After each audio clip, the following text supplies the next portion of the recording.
அண்மையில் வந்து பார்த்தீங்கன்னா பராசக்தி அப்படிங்கிற ஒரு டைட்டிலை வந்து பலரும் பல விதமாக வந்து பேசிக்கிட்டு இருக்காங்க. நமக்கு இந்த பராசக்தின ஒன்று டப்புன்னு நினைவுக்கிறது இந்த சொட்டத்தலையில் வந்து ரஜினி வந்து நான் பராசக்தி ஹீரோடா அப்படின்னு சிவாஜி படத்தில் சொன்னது தான் நினைவுக்கு வருது. பராசக்திக்கு ஒரு வரலாறு உண்டு, அதை யாருமே மறுக்க முடியாது. 1952 சிவாஜி வந்து பராசக்தி படம் மூலம் தான் அறிமுகமாகிறாரு. கலைஞரும் பராசக்திக்கு வசனம் எழுதுறாரு. வசனம் வந்து உச்சத்தை தொடுது. வசனம் பேசப்பட்ட முதல் படம் அப்படின்னு பார்த்தாலே பராசக்தி தான். அதுக்கு முன்னாடி வரைக்கும் பார்த்தீங்கன்னா யாருக்கு நல்லா பாட வருதோ அவங்களுக்கு தான் வந்து கதாநாயகன் வாய்ப்பு இருக்கு. முதல்ல வந்து பார்த்தீங்கன்னா அது நடிப்பு திறமையால நான் ஒரு பெரிய நடிகண்டான்னு சொல்லிச்சவர் வந்து பார்த்தீங்கன்னா சிவாஜி தான். அதுல எந்த மாற்று கருத்தும் கிடையாது. பராசக்தி வரும்போது அவர் பேசிய வசனத்தை கண்டு அப்படியே ரசிகர்கள் படையெடுத்தா சொல்லுவாங்க. அந்த காலத்துல வந்து வண்டி ஓட்டிட்டு அந்த படத்தை பார்க்கறதுக்கு அவ்வளோ பேர் விருப்பப்பட்டதாகவும், குறிப்பாக ஓடினாள் ஓடினாள் வாழ்க்கையின் எல்லைக்கே ஓடினாள் அப்படிங்கிற அந்த வசனம் வந்து பார்த்தீங்கன்னா இன்னைக்கும் அதை வந்து நம்ம விவேக்கு கூட அது ஒரு இது காமெடியாக கூட அதை சொல்லியிருப்பாரு. அந்த அளவுக்கு அந்த வசனம் ஃபேமஸ். பராசக்திங்கிற ஒரு பேரை வந்து இப்போ என்ன பண்ணுறாரு, சிவகார்த்திகேயன் எடுக்கிறார். சிவகார்த்திகேயன் வந்து ஏன் பராசக்தியை எடுக்கிறாரு அப்படின்னு அவருக்கே தெரியாது. அதை வந்து நினைச்சா அவர் மறுத்து இருக்கலாம். பெரிய ஒரு ஸ்டாரோடது இல்லை பெரிய தலைமை பண்போட டைட்டில் நமக்கு வேண்டாம், வேற பேரை யோசிங்க அப்படின்னு சொல்லியிருக்கலாம். ஆனால் அவர் என்ன, அவர் சொல்ல நினைக்கிறேன். அதே நேரத்தில் வந்து பாத்தீங்கன்னா இந்த பராசக்திக்கு இப்ப 2 பேர் வந்து சண்டை போட்டுட்டு இருக்காங்க. குறிப்பா விஜய் ஆண்டனி வந்து அவரோட படத்துக்கு பராசக்தின்னு வச்சிருக்காரு. அதாவது தெலுங்குல பராசக்தின்னு ஒரு பேர் இருக்கு.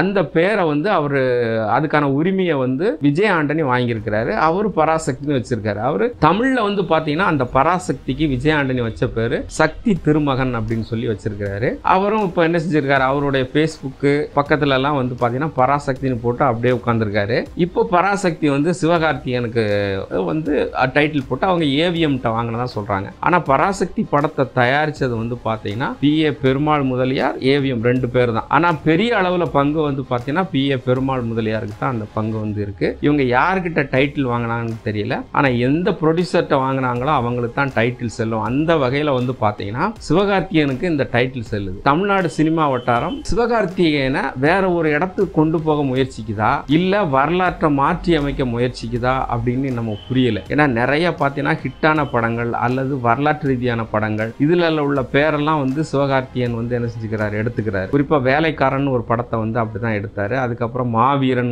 ஒரு படத்தை எடுத்தாரு. இப்போ வந்து பாத்தீங்கன்னா இந்த பராசக்தி எடுத்திருக்காரு. இன்னும் எத்தனையோ படங்கள் எடுப்பாங்க. இதுக்கு முன்னாடி உள்ள நடிகர்கள், அதாவது இந்த தலைமுறைக்கு முன்னாடி உள்ள நடிகர்கள் வந்து பழைய படத்தோட இன்ஸ்பிரேஷன்ல சின்ன சின்ன மாற்றங்கள் பண்ணுவாங்க. குறிப்பா பாத்தீங்கன்னா ராமராஜன் வந்து எம்ஜிஆரோட அரச கட்டளைக்கு பதிலா இவர் அன்பு கட்டளை அப்படிங்கிற மாதிரி வச்சாரு. சத்யராஜும் பாத்தீங்கன்னா ரிக்ஷாக்காரனுக்கு பதிலா ரிக்ஷா மாமா அப்படின்னு பேர் வச்சிருப்பாரு. அந்த அளவுக்கு பாத்தீங்கன்னா இவங்க என்னன்னா ஸ்ட்ரைட்டாவே பேர் எடுத்துக்கிறாங்க. சிவகார்த்திகேயன் மட்டும் இல்ல, நிறைய பேர் வந்து இந்த பழைய படத்தோட பேரெல்லாம் இப்போ எடுத்துக்கிறாங்க. அதாவது பாத்தீங்கன்னா பொல்லாதவன் எடுத்துக்கிட்டாங்க.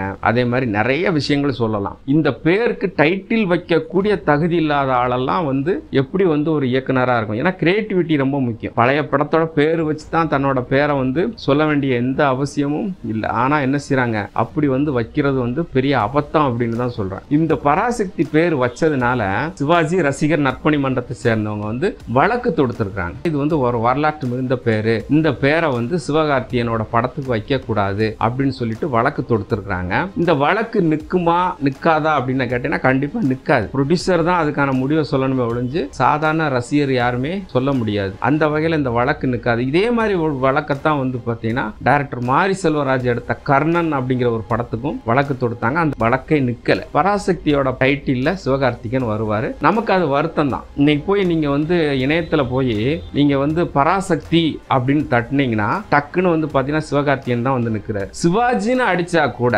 சிவாஜியோட படம் வருது விக்கிபீடியாவில், பக்கத்துல வந்து பாத்தீங்கன்னா சிவகார்த்திகேயன் வந்து என்ன செஞ்சாரு, அவரோட போட்டோஸ் வருது. இது எவ்வளவு பெரிய அந்த வரலாற்று பிழைன்னு சொல்லலாம், அல்லது வரலாற்று பின்னுக்கு தள்ளுறது, அல்லது வரலாற்றை மறைக்கிறது அப்படின்னு கூட சொல்லலாம். இந்த மாதிரி டைட்டில்களை தயாரிப்பாளர்கள் சங்கம் தான் வந்து என்ன செய்யணும், பழைய டைட்டில் எல்லாம் வைக்க கூடாது அப்படிங்கிற ஒரு முடிவுக்கு வரலாம். புகழ்பெற்ற படங்கள் 175 நாளுக்கு மேல ஓடின படங்கள், அந்த மாதிரி பெரிய புகழ்பெற்ற படங்களோட டைட்டிலை செலக்ட் பண்ண அனுமதி இல்லைங்கிற ஒரு உத்தரவாச்சும் தயாரிப்பாளர் சங்கங்கள் முடிவு செய்யலாம். இல்லைனா இந்த மாதிரியான படங்கள்னால பழைய படங்களுக்கு மிகப்பெரிய பின்னடைவு சந்திக்க நிறைய வாய்ப்புகள் இருக்கிறது. அந்த மாதிரி முறையை திரைப்படத்துறை தான் என்ன செய்யணும், தடுக்கணும். என்னை பொறுத்த அளவுக்கு சிவகார்த்திகேயனுக்கு இப்படி பெரிய பெரிய சூப்பர் ஸ்டார்களோட பேர் வைக்கிறது அப்படிங்கிறது வந்து அவரை இன்னொரு கட்டத்துக்கு எடுத்து செல்றாங்களா, இல்ல அவரை இந்த திரைத்துறையில வந்து பெரிய ஆள் ஆக்கணும்னு நினைச்சு திரைத்துறையினரே முடிவு பண்றாங்களான்னு கேள்வியா தான் இருக்கு. அதுக்கு தகுதியானவரா அப்படிங்கிற ஒரு கேள்வியும் நம்மகிட்ட இருக்கு. சரி, என்னதான் நடக்கு, இந்த பராசக்தி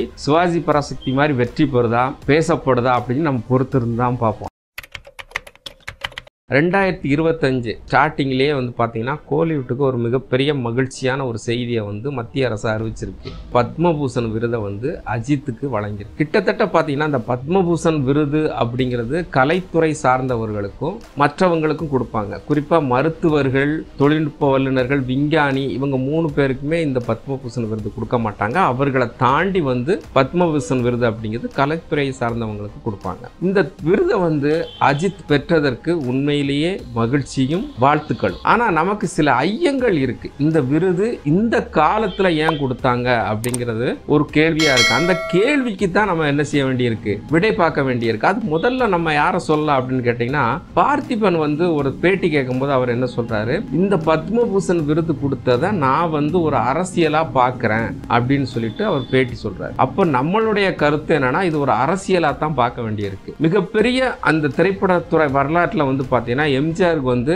பத்மபூஷன் விருது கொடுக்கப்படல. அதே நேரத்தில் சிவாஜிக்கு கொடுத்தாங்க. சிவாஜிக்கு கொடுக்கும் போது அவரோட வயசு வந்து பாத்தீங்கன்னா 64 வயசு. அவர் கிட்டத்தட்ட 200 படங்களை தாண்டி நடிச்சதுக்கு அப்புறம் 64 வயசுல வந்து பத்மபூஷன் விருது கொடுக்கப்பட்டுச்சு. கமலஹாசனும் பாத்தீங்கன்னா அவர் சின்ன வயசு, ஒரு 7 வயசுல இருந்தே திரைப்படத்துறையில வந்து பெரிய அளவுல நடிச்சுட்டு இருக்கிறாரு. அவருக்கும் கொடுக்கப்பட்டது வந்து பாத்தீங்கன்னா 60 வயசுல தான் அவருக்கு என்ன செஞ்ச பத்மபூஷன் விருது கொடுக்கப்பட்டது. இப்படி பார்க்கும்போது நம்ம அதே மாதிரி 150 படங்களுக்கு மேல கிட்டத்தட்ட 200 படங்களை நெருங்கிய நம்ம விஜயகாந்துக்கு வந்து பாத்தீங்கன்னா அவர் இறந்ததுக்கு அப்புறம் தான் பத்மபூஷனே கொடுத்தாங்க. அப்போ 71 வயசு. ஆக இப்படியெல்லாம் பார்க்கும்போது இந்த 50 வயசுக்குள்ள பத்மபூஷன் விருது பெற்றவர்கள் வந்து 2 பேர். ஒன்னு வந்து பாத்தீங்கன்னா ரஜினிகாந்த். 2000 வந்து பத்மபூஷன் விருது கொடுக்குறாங்க. இந்த விருது கொடுக்கும் போது அப்ப பிரதம மந்திரியா இருந்தவர் யாருன்னு பாத்தீங்கன்னா வாஜ்பாய். அப்ப வாஜ்பாயோட அரசியலுக்கு ரஜினிகாந்த் பயன்படுத்தும் விதமா தான்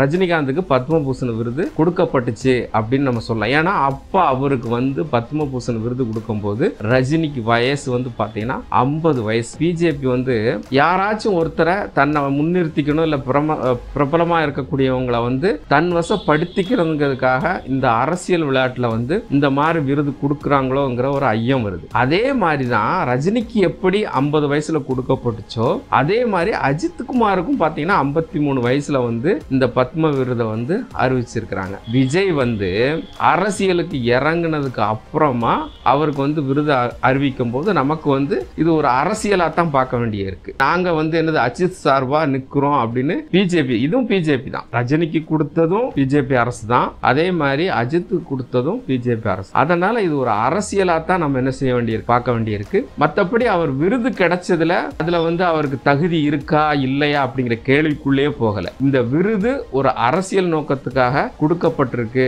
அப்படிங்கிறத நம்ம பார்க்க வேண்டியிருக்கு. ஏன்னு கேட்டீங்கன்னா, நம்ம சொன்ன சாதனைகள்ல திரைப்படம் சார்ந்த எந்த சாதனையுமே இந்த 3 பத்மபூஷன் விருது பெற்றவங்க கிட்ட இருந்து நேரடியா பார்த்தா அஜித்துக்கு வந்து கிடையாது. ஆனா அவர் வந்து கார் ரேஸ்ல எல்லாம் அவர் பயங்கரமான சாதனை பண்ணிருக்கலாம். அதே மாதிரி பாத்தீங்கன்னா சோபனா வந்து பல்லாண்டு காலமா வந்து அந்த நடனம் வந்து ஆடிட்டு இருக்கிறாங்க. அதே நேரத்தில் இன்னொரு நல்லி குப்புசாமி வந்து அந்த பட்டு பாரம்பரியத்துல வெவ்வேறு வகையான விஷயங்களும் கலை சார்ந்து தொண்டு சார்ந்து நிறைய பணியாற்றவர். அவருக்கெல்லாம் இப்போ வயசு வந்து அதிகம். அவருக்கு பெரிய வயசுல தான் என்ன செஞ்சிருக்காங்க, பத்மபூஷன் விருது கொடுக்குறாங்க. அதனால சிறிய வயதுல கொடுத்ததுனால, சிறிய வயதுன்னு சொல்றதை விட 50 வயசுக்குள்ள கொடுத்ததுனால இது வந்து முழுக்க அரசியலா இருக்கப்படும் பாக்குது. ஆனா நம்ம மற்ற நடிகர்கள் வாழ்த்தின மாதிரி, ரசிகர்கள் வாழ்த்தின மாதிரி நம்மளும் என்ன செய்யலாம், கண்டிப்பா அவரை வந்து வாழ்த்தலாம். ஏன்னா விருது பெறுவங்களை நம்ம பெரிய அளவுக்குள்ள விமர்சனத்துக்குள்ள ஆக்க வேண்டாம்ங்கிறது எல்லாருக்கும் இருக்க மாதிரியான பொதுவான புத்தி நமக்கும் உண்டு. அதே மாதிரி பாத்தீங்கன்னா இந்த விருது பெற்ற உடனே வாழ்த்து சொன்னதுல முக்கியமானவர் வந்து பாத்தீங்கன்னா